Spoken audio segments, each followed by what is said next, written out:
조갑제 TV 시청자 여러분 안녕하십니까. 2025년 3월 25일 오후 3시입니다.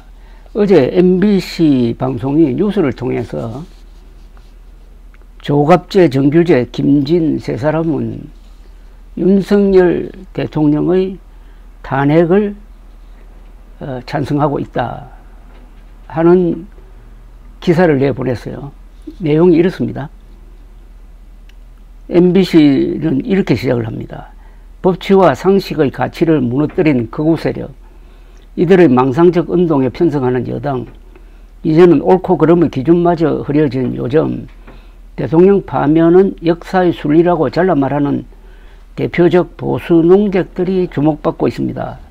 협박과 조롱이 난무하는 세태 속에서도 원칙과 소신을 굽히지 않는 까닭은 뭔지 윤수환 기자가 짚어봤습니다. 이렇게 리포트가 시작됩니다. 원로 보수 농객으로 꼽히는 조갑제 전 월간조선 편집장, 12.3 비상계엄 직후부터 윤석열 대통령은 역적이고 국민의힘은 이적단체라며 강도 높게 비판했습니다. 오늘은 대통령 파면이 역사의 순리라고 말했습니다. 그러면서 저희 목소리가 나옵니다. 계엄 사태의 본질은 윤석열 대통령의 민주공화국에 대한 공격이고 그런 점에서 역사 발전에 대한 반동이라고 할 것입니다.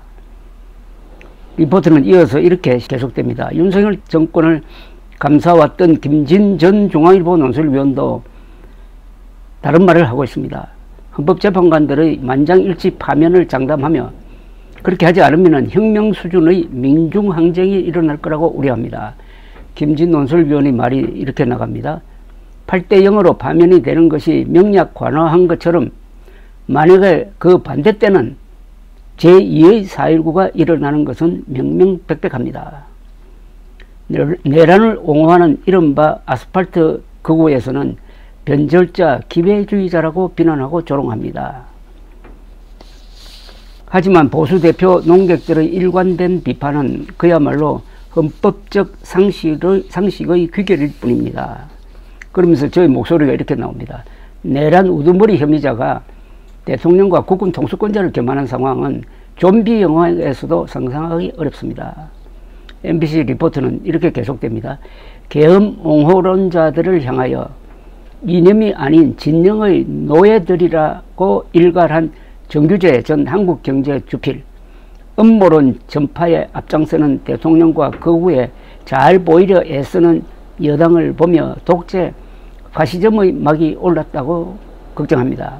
정규제 전 주필의 목소리가 나옵니다. 전부 사실 음모론으로 구성되어 있거든요. 이 연설들이 나오면서 보수를 불을 지르고 파시스트적 열정을 지금 깨어나게 하고 있는 겁니다. 이 보도는 이렇게 끝을 냅니다. 광기 어린 폭력과 테러의 폭판에서도 법치와 자유를 신봉하는 보수의 가치가 아직 실종되지 않았음을 일깨웁니다. MBC 뉴스 윤수환입니다. 자, 그런데 저 이름도 여기 들어가 있습니다만은 조갑제, 정규제, 김진 세 사람의 공통점이 있습니다. 베테랑 정통 기자 출신입니다. 세 사람의 언론 생활을 합산하면은 대충 한 120년이 넘습니다. 저는 원래 55년째, 정규제, 김진 두 사람 각 40년 정도 됩니다. 또 조갑제, 정규제, 김진 세 사람은 은퇴하지 않고 지금도 열심히 글을 쓰고 말을 하고 현장에서 기자 생활을 하고 있습니다. 이 세 사람은 지난 수십 년간 저널리즘의 원칙과 함께 보수적 가치관을 유지했다고 말할 수가 있습니다. 즉 사실과 법과 자유를 가장 중요한 정치적, 윤리적 판단 기준으로 삼았다는 이야기입니다. 그러한 사실 우선주의 입장에서 진영 논리에 묶이지 않고 여야를 가리지 않고 정치 권력에 대해서는 대체로 비판적 자세를 견지하였습니다. 그 자연스러운 논리적 귀결로 법치와 사실과 자유를 말살하고 한국 현대사의 정통성을 부정하는 김일성 세력과 이들에게 부여하는 한국의 좌파 진영 비판을 세 사람이 많이 해왔습니다. 어떻게 보면 합산을 하면 가장 많이 해왔다고도 볼 수가 있습니다. 새 언론인은 2020년 4월 총선 직후부터 이 보수 진영 안에서 번지기 시작한 부정선거 음모론에 대하여는 지금까지 일관되게 지속적으로 비판적 때로는 경멸적 태도를 이어가고 있습니다. 워낙 황당무계하니까 경멸 이상의 무슨 대책이 없는 겁니다. 설명해도 듣지를 않아요. 조갑재, 정규재, 김진 세 사람은 유튜브라는 무기를 가지고 있어서 활동량이 많습니다. 특히 정규재 전 주필은 우파 진영의 유튜브 방송을 맨 처음 소개한 사람이기도 합니다. 세 사람은 윤석열 세력을 거의 역적 수준의 가짜 보수로 보고 있습니다. 불법 개헌과 거짓 선동의 수괴 역할을 하는 윤석열 대통령에 대한 집중적인 공격은 헌법과 공화국과 국민 교양을 지키기 위한 지식인의 의무라고 생각하고 있습니다. 세 기자는 보수층의 약 30%가 그래도 윤석열 탄핵에 찬성하고 있는데 맹정신을 가지는 이들이 보수 재건의 주역이 되어야 한다고 믿는 사람들입니다. 세 사람은 윤석열 대통령이 탄핵될 것이고 그래야 국가 정상화의 길이 열릴 것이며 반대로 기각되어서 복귀하면 제2의 4.19 같은 국민 저항에 직면해가지고 결국은 물러나는 등 내전적 상황이 벌어질 것이라고 걱정하고 있습니다.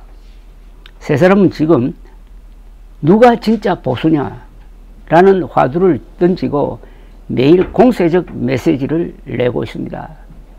지금 한국 보수 내에서 치열한 노선 투쟁이 벌어지고 있습니다. 한국 지성사의 명장면이 될지 모릅니다. 민주주의의 장점은 어떤 문제를 덮지 않고 토론에 붙인다는 겁니다. 공론의 장으로 끌어낸다는 겁니다. 그렇게 하면은 거기에 대해서 여론이 반응을 합니다. 아마도 탄핵 인용된 후에 국민의힘 경선 과정이 바로 누가 진짜 보수냐를 가리는 건설적 노선 투쟁이 될지 모르겠다는 생각을 합니다. 그런 경멸하면서도 생산적인 노선 투쟁을 통해서 국민의힘 대통령 후보가 나온다면은 조기 대선판이 계엄에 대해서 또 시비를 가리는 그런 토론장이 아니고 미래로 나아가는 미래의 문제를 놓고 치열하게 격돌하는 그런 생산적 토론의 장이 될지도 모르겠는데 일단은 누가 진짜 보수고 누가 가짜 보수인지를 놓고 한번 치열하게 싸워봐야 합니다. 감사합니다.